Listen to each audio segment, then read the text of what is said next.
Assalamualaikum warahmatullahi wabarakatuh. Halo, perkenalkan nama saya Siti Iklisa Azahwa dengan NIM 2201814 dari kelas A1 Pengujian Penetrasi Sistem Informasi. Program Studi Sistem Informasi Universitas Malikul Saleh. Nah, di sini saya mau menjelaskan beberapa hal mengenai pengujian penetrasi sistem informasi. Nah, langsung saja kita masuk ke beberapa identifikasi masalah yang ada. Yang pertama, jelaskan perkembangan awal dan kejahatan cyber pada tahun 1940-an sampai dengan 1980-an. Yang kedua, uraikan dengan jelas kasus sistem keamanan data cyber pada perkembangan komersial pada tahun 1980-an sampai dengan tahun 2000. Yang ketiga, bagaimana mesin Enigma bekerja. Yang keempat, jelaskan hubungan antara kriptografi dengan ancaman keamanan cyber.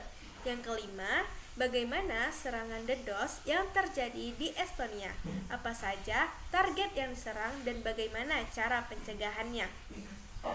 Nah, langsung saja kita masuk ke topik pembahasan yang pertama, yaitu perkembangan awal dan kejahatan cyber pada tahun 1940-an sampai dengan 1980-an. Perkembangan kejahatan cyber sangat erat kaitannya dengan evolusi komputer dan jaringan.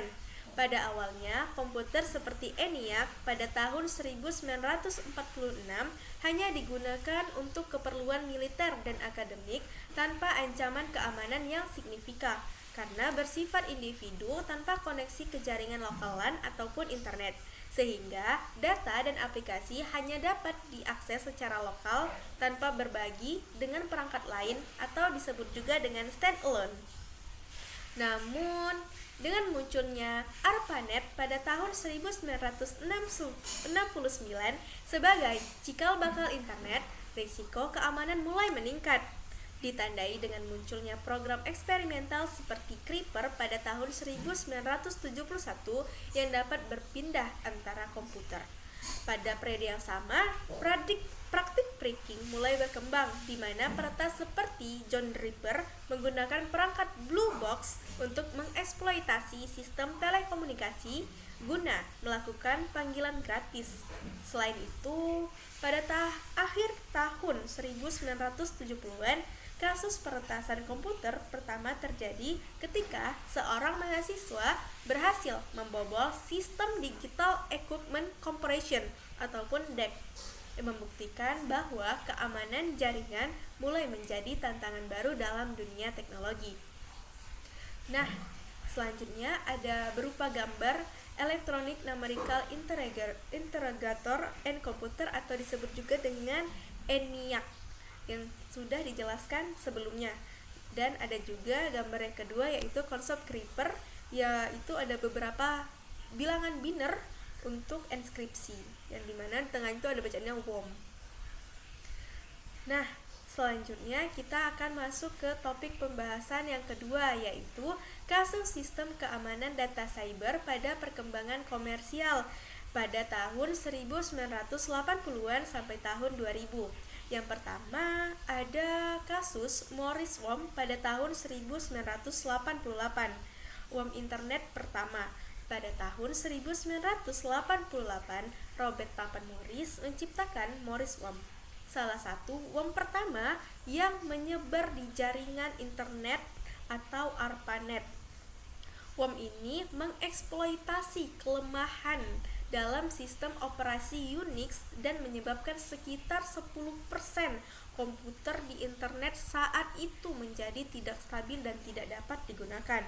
Dan dampaknya yaitu menyadarkan dunia tentang pentingnya keamanan jaringan dan juga mendorong pengembangan sistem keamanan seperti Intrusion Detection System atau IDS dan firewall. Kasus yang kedua, ada peretasan AT&T yang pada tahun 1990-an, yaitu gangguan telekomunikasi besar. Pada 15 Januari 1990-an, jaringan telekomunikasi AT&T mengalami gangguan besar mengakibatkan lebih dari 60.000 panggilan jarak jauh terputus. Meskipun awalnya dianggap sebagai serangan peretas, kemudian diketahui bahwa masalah terjadi karena bug dalam perangkat lunak sistem switch mereka. Nah, dampaknya yaitu menunjukkan bahwa tidak hanya serangan cyber yang bisa menyebabkan gangguan besar, tetapi juga kesalahan pada perangkat lunak. Nah, selanjutnya ada kasus yang ketiga, yaitu kasus Kevin Mitnick pada tahun 1995, yaitu peretasan yang paling dicari. Kevin Mitnick adalah salah satu peretas paling terkenal di dunia pada era 1990-an. Dia membobol berbagai sistem perusahaan besar seperti IBM, Nokia, Motorola, dan bahkan agen pemerintahan dengan teknik social engineering ataupun memanipulasi orang untuk mendapatkan akses ke sistem. Dampaknya mendorong pengembangan sistem autentikasi yang lebih kuat seperti two-factor authentication ataupun 2FA. Dan dampak yang kedua yaitu menyadarkan dunia bahwa manusia adalah titik lemah dalam keamanan cyber. Nah, selanjutnya ada kasus yang keempat ataupun kasus yang terakhir. Serangan Mafia Boy pada tahun 2000. Serangan DDoS ke perusahaan besar.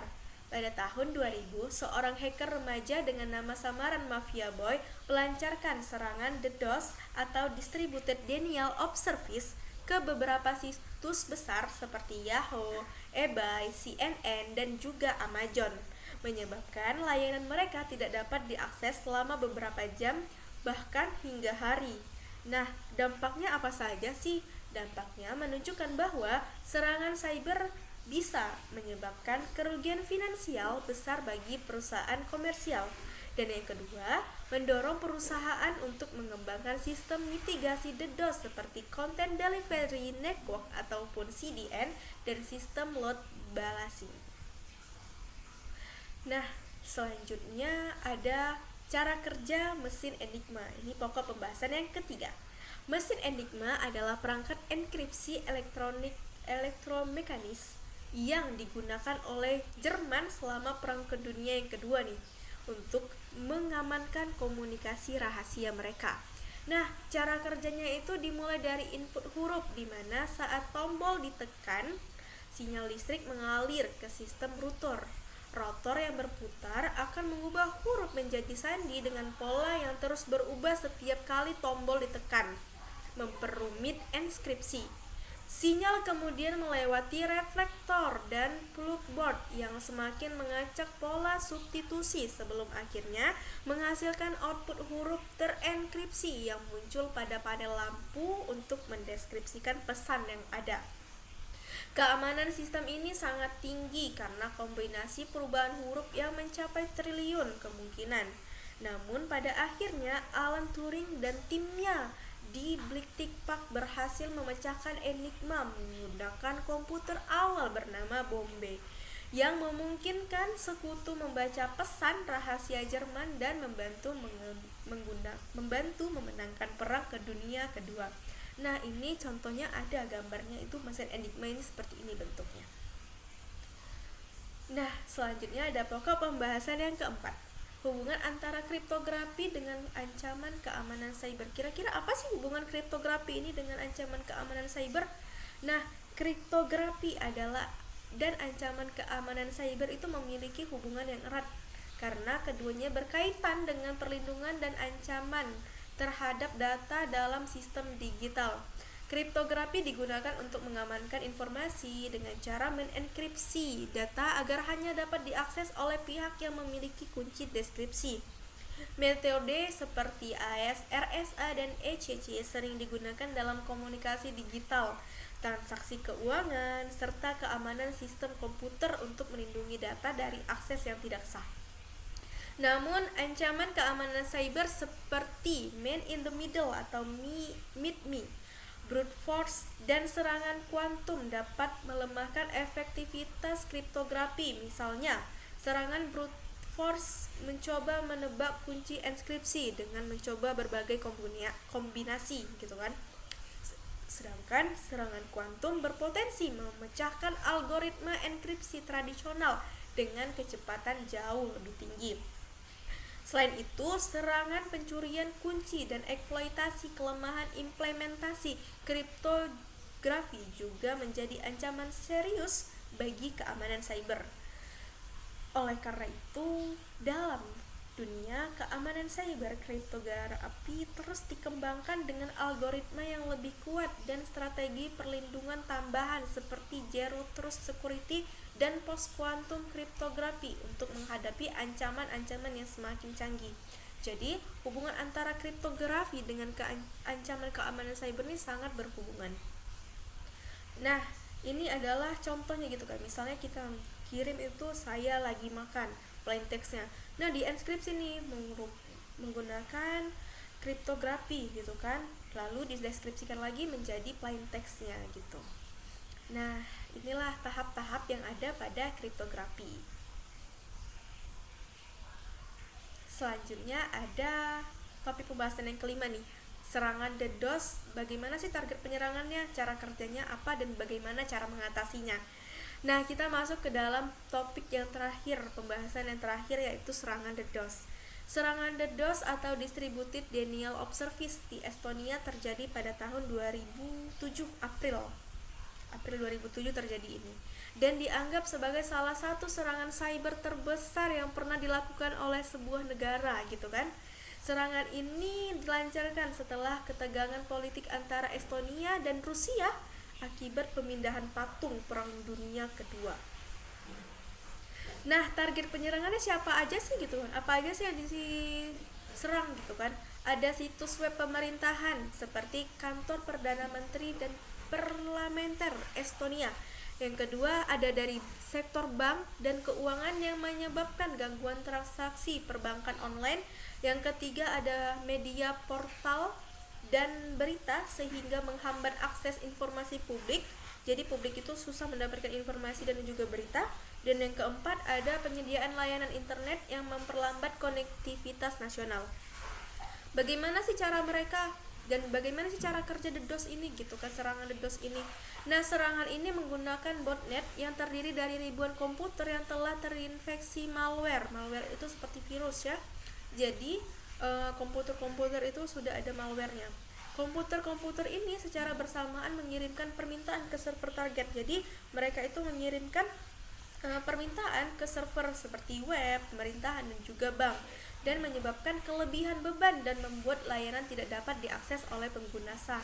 Jadi publik itu tidak dapat mengakses web pemerintahan, bank, sektor keuangan dan juga media portal dan juga penyedia layanan internet. Nah, bagaimana sih cara pencegahannya gitu kan? Yang pertama yaitu menggunakan firewall dan intrusion detection system ataupun IDS untuk mendeteksi lalu lintas mencurigakan dan memblokirnya sebelum mencapai server. Yang kedua yaitu memanfaatkan Content Delivery Network atau CDN untuk menyebarkan lalu lintas dan mengurangi beban server utama. Yang ketiga, menerapkan rate limiting untuk membatasi jumlah permintaan dalam satu sumber dalam waktu tertentu. Yang keempat, menggunakan layanan anti DDoS yang mampu menganalisis lalu lintas dan menyaring permintaan berbahaya. Dan yang terakhir, yang kelima adalah memperkuat keamanan server dengan konfigurasi yang lebih ketat dan memastikan sistem selalu diperbarui untuk menghindari eksploitasi kerentanan. Nah, itulah cara pencegahannya. Cukup, terima kasih yang dapat saya sampaikan. Lebih dan kurang saya mohon maaf. Wabillahi taufiq wal hidayah. Wassalamualaikum warahmatullahi wabarakatuh.